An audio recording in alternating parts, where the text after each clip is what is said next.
Ton ton ton ton ton ಕೇಳಿ ಗಂಟೆ ಧ್ವನಿ ಶಾಲೆಯು ಕರೆಯುತ್ತಿದೆ ಬನ್ನಿ. ಕ್ಷಣ ಕ್ಷಣ ಕ್ಷಣ ಬೆಳಕು ಸಿಕ್ಕರೆ ತಾರೆಯಾಗಿ ಮಿನುಗುತ್ತೀಯೇ ನೀನು. ಟನ್ ಟನ್ ಟನ್ ಕೇಳಿ ಗಂಟೆ ಧ್ವನಿ ಶಾಲೆಯು ಕರೆಯುತ್ತಿದೆ ಬನ್ನಿ. ಕ್ಷಣ ಕ್ಷಣ ಕ್ಷಣ ಬೆಳಕು ಸಿಕ್ಕರೆ ತಾರೆಯಾಗಿ ಮಿನುಗುತ್ತೀಯೇ ನೀನು.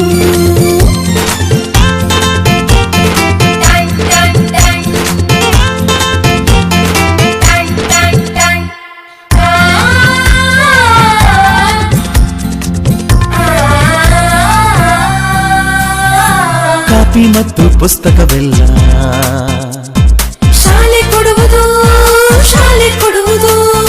ಸಮವಸ್ತ್ರ ಕೂಡ ನಿಮ್ಮ ಶಾಲೆ ಕೊಡುವುದು, ಶಾಲೆ ಕೊಡುವುದು.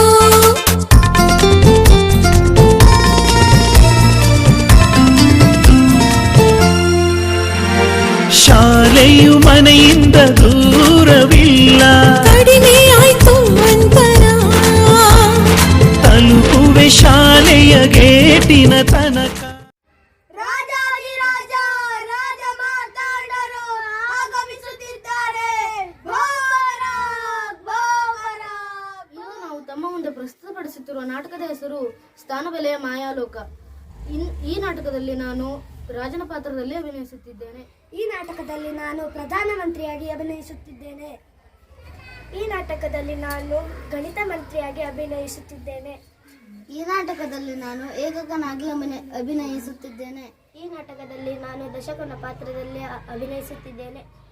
ಈ ನಾಟಕದಲ್ಲಿ ನಾನು ಶತಕನಾಗಿ ಅಭಿನಯಿಸುತ್ತಿದ್ದೇನೆ. ಈ ನಾಟಕದಲ್ಲಿ ನಾನು ಸಹಸ್ರನಾಗಿ ಅಭಿನಯಿಸುತ್ತಿದ್ದೇನೆ. ನಾನು ಈ ನಾಟಕದಲ್ಲಿ ಪೋಷಕಿಯ ಪಾತ್ರವನ್ನು ಅಭಿನಯಿಸುತ್ತಿದ್ದೇನೆ. ನಾನು ಈ ನಾಟಕದಲ್ಲಿ ಗಣಿತ ಗುರು ಆಗಿ ಅಭಿನಯಿಸುತ್ತಿದ್ದೇನೆ.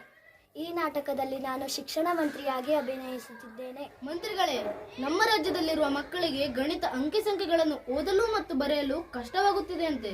ಇದಕ್ಕೆ ಕಾರಣವೇನು? ಹೌದು ಪ್ರಭುಗಳೇ, ನಮ್ಮ ರಾಜ್ಯದ ಕೆಲವು ಮಕ್ಕಳು 9,990ಕ್ಕೆ 9,000 ಎನ್ನುತ್ತಿದ್ದಾರೆ. ಇನ್ನು ಕೆಲವು ಮಕ್ಕಳು 999 ಹೇಳುತ್ತಿದ್ದಾರೆ. ಆದರೆ ಮಂತ್ರಿಗಳೇ, ಈ ಸಮಸ್ಯೆಗೆ ಕಾರಣವೇನು? ಮಹಾಪ್ರಭುಗಳೇ, ಈ ಸಮಸ್ಯೆಗೆ ಸ್ಥಾನಬೆಲೆಯ ಪರಿಕಲ್ಪನೆಯೇ ಪರಿಹಾರವಾಗಿದೆ. ಹೌದೇ? ಹಾಗಿದ್ದರೆ ಶಿಕ್ಷಣ ಮಂತ್ರಿಗಳೇ, ಹೋಗಿ ಒಬ್ಬ ಗಣಿತ ವಿದ್ವಾಂಸರನ್ನು ಕರೆದುಕೊಂಡು ಬನ್ನಿ. ಅಪ್ಪಣೆ ಮಹಾಪ್ರಭುಗಳೇ. ಗುರುವರಿಯರೇ, ರಾಜರ ಆಜ್ಞೆಯಂತೆ ತಾವು ನಮ್ಮ ಆಸ್ಥಾನಕ್ಕೆ ಆಗಮಿಸಬೇಕೆಂದು ಪ್ರಾರ್ಥಿಸುತ್ತೇನೆ. ಖಂಡಿತವಾಗಿಯೂ ಆಗಲಿ ಮಂತ್ರಿಗಳೇ, ಬನ್ನಿ ಹೋಗೋಣ. ಪ್ರಣಾಮಗಳು ಮಹಾಪ್ರಭುಗಳೇ. ನಿಮ್ಮ ರಾಜ್ಯದಲ್ಲಿನ ಸಮಸ್ಯೆಯನ್ನು ನಾನು ಬಗೆಹರಿಸಬಲ್ಲೆ. ನಿಮ್ಮ ರಾಜ್ಯದಲ್ಲಿರುವ ಮಕ್ಕಳಿಗೆ ನಾನು ಸ್ಥಾನಬೆಲೆಯ ಮಾಯಾಲೋಕವನ್ನು ತೋರಿಸಬಲ್ಲೆ.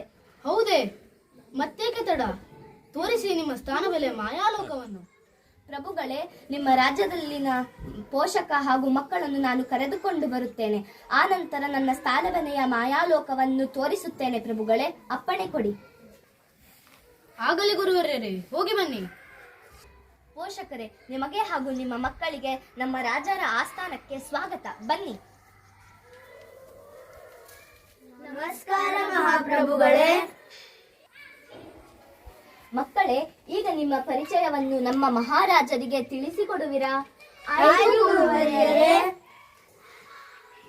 ಪ್ರಣಾಮಗಳು ಮಹಾಪ್ರಭುಗಳೇ. ನನ್ನ ಹೆಸರು ಏಕಕ. ನಾನು ಯಾವಾಗಲೂ ಬಲಬದಿಯ ಅಂಚಿನಲ್ಲಿಯೇ ಇರುತ್ತೇನೆ. ನನ್ನ ಮೌಲ್ಯ 1, 2, 3 ಹೀಗೆ 9ರವರೆಗೆ ಇರುತ್ತದೆ. ನನ್ನ ಕನಿಷ್ಠ ಮೌಲ್ಯ 1, ಗರಿಷ್ಠ ಮೌಲ್ಯ 9. ನಾನು ಎಲ್ಲವರಿಗಿಂತಲೂ ಚಿಕ್ಕವನಾಗಿದ್ದೇನೆ. ಮಗುವೆ, ನಿನ್ನ ಪರಿಚಯ. ನಮಸ್ಕಾರಗಳು ಮಹಾಪ್ರಭುಗಳೇ. ನನ್ನ ಹೆಸರು ದಶಕ. ನಾನು ಏಕಕನ ಎಡಬದಿಯಲ್ಲೇ ಇರುತ್ತೇನೆ. ನನ್ನ ಕನಿಷ್ಠ ಮೌಲ್ಯ 10, ಗರಿಷ್ಠ ಮೌಲ್ಯ 90. ನನ್ನ ಮೌಲ್ಯ 10, 20, 30 ಹೀಗೆ 90ರವರೆಗೆ ಇರುತ್ತದೆ. ನಾನು ಏಕಕನಿಗಿಂತ ಹಿರಿಯವನು. ಉದಾಹರಣೆಗಾಗಿ 98. 9 ನಾನಾಗಿದ್ದರೆ 8 ಏಕಕನಾಗಿರ್ತಾನೆ. ಪ್ರಣಾಮ ಮಹಾಪ್ರಭುಗಳೇ. ನನ್ನ ಹೆಸರು ಶತಕ. ನಾನು ದಶಕನ ಎಡಬದಿಯಲ್ಲೇ ಇರುತ್ತೇನೆ. ನನ್ನ ಕನಿಷ್ಠ ಮೌಲ್ಯ 100, ಗರಿಷ್ಠ ಮೌಲ್ಯ 900. ನನ್ನ ಮೌಲ್ಯ 100, 200, 300, 400 ಹೀಗೆ 900ರವರೆಗೆ ಇರುತ್ತದೆ. ನಾನು ಏಕಕ ದಶಕನಗಿಂತ ನಾನು ಹಿರಿಯವ. ಉದಾಹರಣೆಗೆ 327, 3 ಶತಕ, 2 ದಶಕ, 7 ಏಕಕನಾಗಿರುತ್ತಾನೆ. ಮಗುವೆ, ಈಗ ನಿನ್ನ ಪರಿಚಯವನ್ನು ಮುಂದುವರಿಸು. ನಮಸ್ಕಾರಗಳು ಮಹಾಪ್ರಭುಗಳೇ. ನನ್ನ ಹೆಸರು ಸಹಸ್ರ. ನಾನು ಶತಕನ ಎಡಬದಿಯಲ್ಲೇ ಇರುತ್ತೇನೆ. ನನ್ನ ಕನಿಷ್ಠ ಮೌಲ್ಯ 1000, ಗರಿಷ್ಠ ಮೌಲ್ಯ 9000. ನನ್ನ ಮೌಲ್ಯ 1000, 2000, 3000, 4000 ಹೀಗೆ 9000ರವರೆಗೆ ಇರುತ್ತದೆ. ನಾನು ಈ ಮೂವರಿಗಿಂತ ಹಿರಿಯವನು. ಉದಾಹರಣೆಗೆ 2345. ಇದರಲ್ಲಿ 2 ಸಹಸ್ರ ಎಂದರೆ ನಾನು, 3 ಶತಕ, 4 ದಶಕ ಮತ್ತು 5 ಏಕಕನಾಗಿರುತ್ತಾನೆ. ಮಕ್ಕಳೇ, ನಿಮ್ಮ ಪರಿಚಯವನ್ನು ಕೇಳಿ ನನಗೆ ಮತ್ತು ನಮ್ಮ ರಾಜರಿಗೆ ಸಂತೋಷವಾಯಿತು. ಧನ್ಯವಾದಗಳು ಗುರುವರ್ಯರೇ. ಪೋಷಕರೇ, ಈಗ ನಿಮಗೊಂದು ಆಟವನ್ನು ಆಡಿಸುತ್ತೇನೆ. ನೀವು ಸಿದ್ಧವಾಗಿದ್ದೀರೇ? ಸಿದ್ಧನಾಗಿದ್ದೀನಿ ಗುರುವರ್ಯರೇ. 7298. ಇದನ್ನು ಬಿಡಿಸಿ ಹೇಳಿ. 7 ಸಹಸ್ರ ಎಂದರೆ 7000, 2 ಶತಕ ಎಂದರೆ 200, 7 ದಶಕ ಎಂದರೆ 70, 8 ಏಕಕ ಎಂದರೆ 8. ಅದ್ಭುತ, ಸರಿಯಾದ ಉತ್ತರ. ಗುರುವರ್ಯರೇ, ಈಗ ಮಕ್ಕಳಿಗೂ ಕೂಡ ಒಂದು ಆಟವನ್ನು ಆಡಿಸಿ. ಮಕ್ಕಳೇ, ಈಗ ನಿಮ್ಮ ಸರದಿ. ನೀವು ಸಿದ್ಧರಾಗಿದ್ದೀರೇ? ಆಯ್ತು ಗುರುವರ್ಯರೇ. ಈಗ 7028. ಇದರಲ್ಲಿ ನಿನ್ನ ಮೌಲ್ಯವೆಷ್ಟು? 7 ಸಹಸ್ರ ಎಂದರೆ 7000. 0 ಶತಕ ಎಂದರೆ ಶತಕನು ಸತ್ತು ಹೋಗಿದ್ದಾನೆಂದರ್ಥ. 2 ದಶಕ ಅಂದರೆ 70. 8 ಏಕಕ ಎಂದರೆ 8 ಎಂದರ್ಥ. ಮಕ್ಕಳೇ, ನೀವು ಕೂಡ ಸರಿಯಾದ ಉತ್ತರವನ್ನು ನೀಡಿದ್ದೀರಿ. ಮಹಾಪ್ರಭುಗಳೇ, ನನ್ನ ತಲೆಯಲ್ಲೊಂದು ಪ್ರಶ್ನೆ ಹೊಳೆಯುತ್ತಿದೆ. ಆ ಪ್ರಶ್ನೆ ಏನೆಂದು ಕೇಳುವಂತವರಾಗಿ. ಮಹಾಪ್ರಭುಗಳೇ, 4 ಅಂಕಿಗಳ ಅತಿ ದೊಡ್ಡ ಸಂಖ್ಯೆ ಯಾವುದು? ನೋಡಿ ಮಂತ್ರಿಗಳೇ, ಈಗ ಸಹಸ್ರನ ಬಳಿ ಇರುವ ಅತ್ಯಂತ ಗರಿಷ್ಠ ಮೌಲ್ಯ 9000, ಶತಕನ ಬಳಿ ಇರುವ ಅತ್ಯಂತ ಗರಿಷ್ಠ ಮೌಲ್ಯ 900, ದಶಕನ ಬಳಿ ಇರುವ ಅತ್ಯಂತ ಗರಿಷ್ಠ ಮೌಲ್ಯ 90 ಹಾಗೂ ಏಕಕನ ಬಳಿ ಇರುವ ಅತ್ಯಂತ ಗರಿಷ್ಠ ಮೌಲ್ಯ 9. ಹಾಗಾಗಿ 9999 ನಿಮ್ಮ ಪ್ರಶ್ನೆಯ ಉತ್ತರವಾಗಿದೆ. ಹೌದು ಮಹಾಪ್ರಭುಗಳೇ.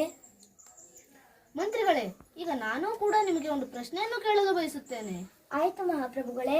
ಈ 4 ಅಂಕಿಗಳ ಅತ್ಯಂತ ಚಿಕ್ಕ ಸಂಖ್ಯೆ ಯಾವುದು? ಸಹಸ್ರನ ಬಳಿ ಇರುವ ಅತ್ಯಂತ ಚಿಕ್ಕ ಮೌಲ್ಯ 1000, ಶತಕನ ಬಳಿ ಇರುವ ಅತ್ಯಂತ ಚಿಕ್ಕ ಮೌಲ್ಯ 100, ದಶಕನ ಬಳಿ ಇರುವ ಅತ್ಯಂತ ಚಿಕ್ಕ ಮೌಲ್ಯ 10, ಏಕಕನ ಬಳಿ ಇರುವ ಅತ್ಯಂತ ಚಿಕ್ಕ ಮೌಲ್ಯ 1. ಹಾಗಾಗಿ 4 ಅಂಕಿಗಳ ಚಿಕ್ಕ ಸಂಖ್ಯೆ 1111 ಆಗಿದೆ ಮಹಾಪ್ರಭುಗಳೇ. ಮಂತ್ರಿಗಳೇ, ನೀವು ಹೇಳಿದ ಈ ಉತ್ತರವು ತಪ್ಪು ಉತ್ತರವಾಗಿದೆ. ಅದು ಹೇಗೆ ಸಾಧ್ಯ ಮಹಾಪ್ರಭುಗಳೇ? ನೀವು ಗರಿಷ್ಠ ಸಂಖ್ಯೆಯನ್ನು ಕಂಡುಹಿಡಿಯುವ ವಿಧಾನದಲ್ಲಿ ಕನಿಷ್ಠ ಸಂಖ್ಯೆಯನ್ನು ಕಂಡುಹಿಡಿಯಬಾರದು. ಈಗ ನಾವು ಕನಿಷ್ಠ ಸಂಖ್ಯೆಯನ್ನು ಕಂಡುಹಿಡಿಯಬೇಕೆಂದರೆ ಹಿರಿಯವನಾದ ಸಹಸ್ರನನ್ನು ಒಬ್ಬನನ್ನೇ ಇಟ್ಟುಕೊಳ್ಳಬೇಕು ಹಾಗೂ ಅವನಿಗಿಂತ ಕಿರಿಯವರಾದ ಶತಕ, ದಶಕ ಹಾಗೂ ಏಕಕರನ್ನು ಕಳೆದುಕೊಳ್ಳಬೇಕು. ಎಂದರೆ ಅವರು ಸತ್ತು ಹೋಗಿದ್ದಾರೆ ಎಂದರ್ಥ. ಅವರ ಜಾಗದಲ್ಲಿ 0 ಇರುತ್ತದೆ ಎಂದರೆ ಈ ಪ್ರಶ್ನೆಯ ಉತ್ತರವು 1000ವಾಗಿದೆ. ಆಯ್ತು ಮಹಾಪ್ರಭುಗಳೇ. ಮಹಾಪ್ರಭುಗಳೇ, ನಾವು ಈ ನಾಟಕವನ್ನು ಇಲ್ಲಿಗೆ ಮುಕ್ತಾಯಗೊಳಿಸುತ್ತಿದ್ದೇವೆ. ಈ ನಾಟಕದ ಸಂದೇಶವೇನೆಂದರೆ ಸ್ಥಾನ ಬೆಲೆ ಇಲ್ಲದೆ ಯಾವ ಸಂಖ್ಯೆಗಳಿಗೂ ಅರ್ಥವಿಲ್ಲ.